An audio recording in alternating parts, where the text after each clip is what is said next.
मित्रों, जय माता की। गुरुदेव के चरणों में नमन।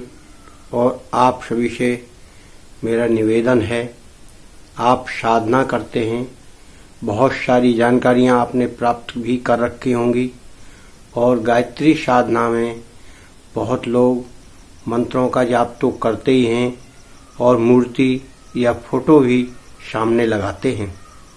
परंतु क्या आपने कभी यह जानने की कोशिश की या यह जानते हैं कि गायत्री मंत्र तो निर्माण किया विश्वामित्र जी ने और उसको शास्त्रों में लिपिबद्ध कर दिया।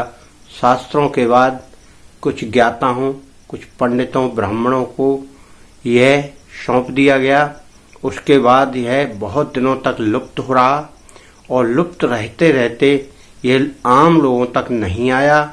उसके बाद श्री राम शर्मा जी ने इस मंत्र का उच्चारण करते करते और लोगों में प्रसारित किया और इसका वो रहस्य निकाला जो अभी तक जनमानस के लिए सुलभ नहीं था। फिर ये मूर्ति कहाँ से आई? गायत्री माता की जो मूर्ति बनाई गई है, इसका क्या रहस्य है? ये क्यों कि गायत्री कोई स्त्री नहीं, कोई पुरुष नहीं। गायत्री केवल एक छंद है जो मंत्र में दिया गया है, मतलब छंद में लिखा गया है वो मंत्र और उसका नाम गायत्री रखा गया है। परंतु यहाँ तो मूर्ति देखने को मिलती है। इसका राज या इसका रहस्य आप सभी लोग जानिए और समझिए और गायत्री मंत्र को समझकर ही जाप करिए, तभी साधना करना उचित है। गायत्री मंत्र एक शक्ति का संचार करने वाला स्रोत है जो केवल सूर्य से प्राप्त होती है। और ये सूर्य क्या है? सूर्य जो जिस समय शिवजी का उदय हुआ, जल से एक प्रकाश का स्तंभ निकला और उस प्रकाश स्तंभ के कारण ही इस सारी दुनिया का निर्माण हुआ। और उस प्रकाश स्तंभ के बाद उसमें से एक ध्वनि निकली, ओम। उसके बाद ध्वनियां निकलने लगीं। ब्रह्मा विष्णु पैदा हुए। उन्होंने उस प्रकाश स्तंभ का पता लगाया, परंतु न उसका आदि मिला न उसका अंत मिला। और उसके बाद उन्होंने उस प्रकाश स्तंभ की ध्वनि को स्वीकार करते हुए, सर्वदेव मानते हुए, सर्वशक्तिवान मानते हुए इस जीवन को आगे बढ़ाया। और मित्रों, वहीं से प्रकाश से ही सारी शक्तियां प्राप्त होने लगीं और उसी प्रकाश का रूप सूर्य है और सूर्य से ही शक्ति प्राप्त होती है। और गायत्री मंत्र में उस परम पिता परमेश्वर से ही वंदना की गई है कि हे परमेश्वर, आप हमें उतनी शक्ति दें, उतना प्रकाश दें, उतना सत्य दें, उतना ज्ञान दें जिससे हमारे जीवन का कल्याण हो जाए और हम अपने जीवन के पथ पर सत्य पूर्वक चलते रहें। तो मित्रों, इस प्रकार की वंदना उस मंत्र में की गई है। और आप लोग मूर्ति के विषय में जो जानते हैं कि जब कोई व्यक्ति मंत्र पढ़ेगा तो उसे ध्यान करने के लिए भी कुछ चाहिए।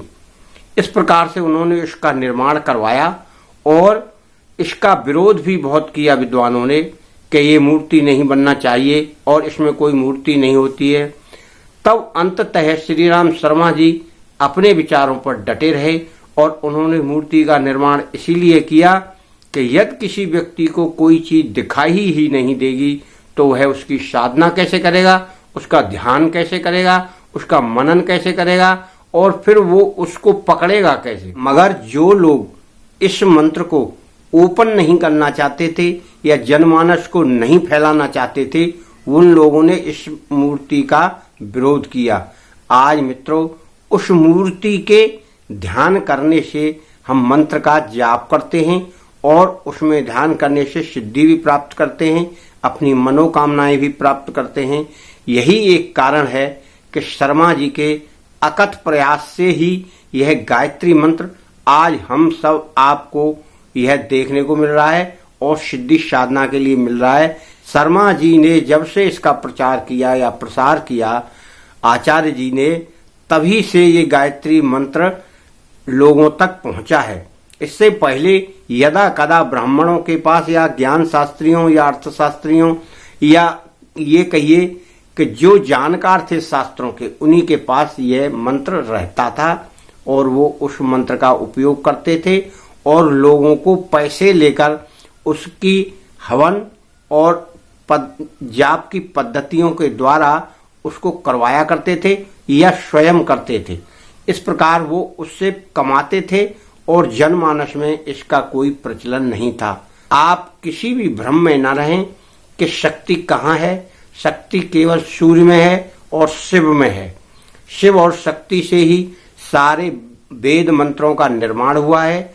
विश्वामित्र जी ने भी ब्रह्मा जी के निर्देशानुसार या स्मृति में आए हुए उस मंत्र का यहाँ लेखन किया और उसके बाद लोगों को प्रचारित किया और लोगों के कल्याण की भावना से ये लिपिबद्ध किया गया। उसके बाद धीरे धीरे लोगों तक पहुंचा।